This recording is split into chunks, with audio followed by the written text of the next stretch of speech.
12 ഇന്ത്യക്കാർ കൊല്ലപ്പെട്ടിരിക്കുന്നു സ്ഥിരീകരണവുമായി കേന്ദ്രം രംഗത്ത്. വിദേശകാര്യ മന്ത്രാലയ വക്താവ് രൺധീർ ജയ്സ്വാൾ അറിയിച്ചതാണ്. ഇതോടുകൂടി കൃത്യവും വ്യക്തവുമായ വിവരങ്ങളാണ് ഇപ്പോൾ ലഭ്യമായിരിക്കുന്നത്.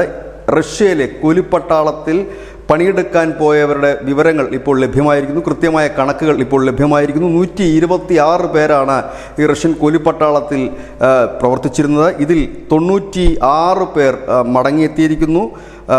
12 പേർ കൊല്ലപ്പെട്ടിരിക്കുന്നു. 18 പേരാണ് നിലവിലുള്ളത്. അതിൽ 16 പേരെ കാണാനില്ല എന്ന് റഷ്യ അറിയിച്ചിരിക്കുന്നതായി രൺധീർ ജയ്സ്വാൾ പറഞ്ഞിരിക്കുന്നു. കഴിഞ്ഞ ദിവസം മലയാളി കൂടിയായ ഒരു വ്യക്തി ഇത്തരത്തിൽ ഈ കൂലിപ്പട്ടാളത്തിൻ്റെ അംഗമായിരുന്നു. അവിടെ കൊല്ലപ്പെട്ടിരുന്നു. ഡ്രോൺ ആക്രമണത്തിലാണ് കൊല്ലപ്പെട്ടതെന്നാണ് വിവരം. ഏതായാലും ആ ബോഡി നാട്ടിലെത്തിക്കാനുള്ള ശ്രമങ്ങൾ ഇന്ത്യ നടത്തി വരികയാണെന്ന് കൂടി രൺധീർ ജയ്സ്വാൾ അറിയിച്ചിരിക്കുന്നു. ഏതായാലും ഇത്തരം ഏജൻസികളുടെ ചതിക്കുഴിയിൽ വീഴരുതെന്നും ഇത്തരം സൈനിക സേവനത്തിലേക്ക് പോകരുത് എന്നും സർക്കാർ നേരത്തെ തന്നെ രാജ്യത്തിലെ ആളുകൾക്ക് ഒരു ഇൻഫർമേഷൻ നൽകിയിരുന്നു. ഒപ്പം തന്നെ റഷ്യ പറയുന്നത് തങ്ങൾ ഇത്തരത്തിൽ ആരെയും സൈന്യത്തിലേക്ക് റിക്രൂട്ട് ചെയ്യുന്നില്ല എന്നാണ്. പക്ഷേ നമുക്കറിയാം, കഴിഞ്ഞ കുറേ കാലമായി റഷ്യ അവരുടെ യുദ്ധഭൂമിയിൽ ഉത്തര കൊറിയയുടെയും ഒപ്പം തന്നെ ഇതുപോലെയുള്ള വിവിധ രാജ്യങ്ങളിൽ നിന്നുള്ള ഈ ഗ്രൂപ്പുകളെയും മറ്റും ഉപയോഗപ്പെടുത്തിക്കൊണ്ട് ഉക്രൈനെതിരായുള്ള യുദ്ധത്തിൽ മുന്നണി പോരാളികളായി അവരെ നിർത്തുകയാണ് സാധാരണഗതി ചെയ്യുന്നത്. കാരണം അതിനുള്ള പ്രധാന കാരണം റഷ്യൻ പട്ടാളം ഒരാൾ കൊല്ലപ്പെട്ട് കഴിഞ്ഞാൽ ഉണ്ടാകുന്ന രാജ്യത്തിന്, അതായത് റഷ്യക്കുണ്ടാകുന്ന കനത്ത നഷ്ടം ഒഴിവാക്കുന്നതിന് വേണ്ടിയിട്ടാണ്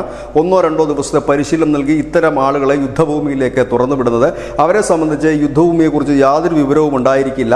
കടന്നു ചെല്ലുന്നത് ശത്രുവിൻ്റെ മുൻപിലേക്ക് തന്നെയാകും. ഏതായാലും കഴിഞ്ഞ ദിവസങ്ങളിലെല്ലാം കേന്ദ്രം ഒരു കൃത്യമായ കണക്ക് വിവരം പുറത്തു വിടണമെന്ന് പറഞ്ഞിരുന്നു. റഷ്യ കൃത്യമായ ഒരു കണക്ക് നൽകിയിരിക്കുന്നു എന്ന് തന്നെയാണ് നമുക്കിതിൽ നിന്ന് മനസ്സിലാക്കാൻ കഴിഞ്ഞത്. ഏതായാലും 126 പേരാണ് പോയിരുന്നത്. അതിൽ 96 പേർ തിരിച്ചെത്തി, 12 പേർ കൊല്ലപ്പെട്ടിരിക്കുന്നു. 18 പേരാണ് നിലവിൽ ഇത്തരത്തിൽ റഷ്യയിൽ പ്രവർത്തിക്കുന്നത്. അതിൽ 16 പേർ മിസ്സിംഗ് ആണ് എന്നാണ് റഷ്യയുടെ report. News desk news India Malayalam.